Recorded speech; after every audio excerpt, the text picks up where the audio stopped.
Dünya tarihi zaferlerle değil, bazen de felaketlerle yazılır.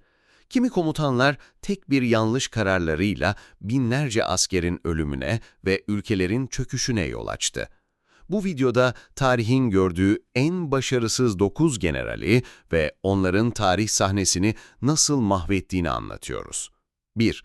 Quintus Servilius Caepio, Roma'nın utancı. Romalılar disiplinin ve askeri düzenin sembolüdür. Ama Caepio bu düzeni yerle bir etti.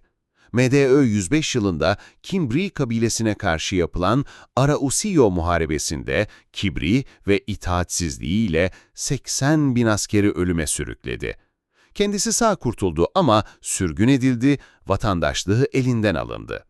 Tolosa altınları ise gizemli bir şekilde kayboldu. Arkasında yalnızca ihanet, kibir ve kayıp bir ordu kaldı. 2. Gideon Johnson Pillow, zaferin eşiğinden geri dönüş. Amerikan İç Savaşı'nda birçok yeteneksiz general vardı ama Pillow gibisi nadirdi. Askeri kariyerinin zirvesi, kaybettiği Belmont Muharebesi oldu. Fort Donelson'da zafer fırsatını kendi elleriyle heba etti. Gece kaçtı, komutayı devretti ve kaleyi düşmana teslim etti. Onun hataları Konfederasyon'un Batı cephesindeki çöküşünü başlattı. 3. Francisco Solano López, Paraguay'ı haritadan sildi. Paraguay diktatörü López, Brezilya, Arjantin ve Uruguay'a aynı anda savaş açarak tüm bir halkı felakete sürükledi. Üçlü İttifak Savaşı'nda nüfusun yarısı öldü. Savaşacak yaştaki erkeklerin %90'ı hayatını kaybetti. Paranoya içinde yüzlerce kişiyi idam ettirdi ve savaş alanında can verdi. Geride yıkılmış bir ülke bıraktı. 4. Douglas Haig, Batı cephesinin katliam mimarı. Britanyalı General Douglas Haig, makineli tüfek çağında at süvarisi gibi düşünmeye devam etti. Son ve Passchendaele muharebelerinde yüz binlerce askerin ölüm emrini verdi. Sadece bir günde 20 bin İngiliz askeri öldü. Aslanlar, eşekler tarafından yönetiliyordu. Sözü onun mirası oldu. 5. Erich Ludendorff, zaferin eşiğinden mağlubiyet. Tannenberg'de büyük bir zafer kazandı ama stratejik körlüğüyle Almanya'yı felakete sürükledi. ABD'nin savaşa girmesine sebep olan denizaltı politikalarını savundu, barış sürecini sabote etti.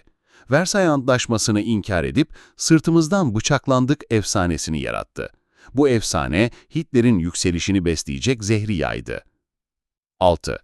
Douglas McClellan, korkunun generali. Askerlerini çok severdi. Onları savaşın içine sokmaktansa kaçınırdı. Kağıt üzerinde mükemmeldi ama sahada karar veremeyen bir komutandı.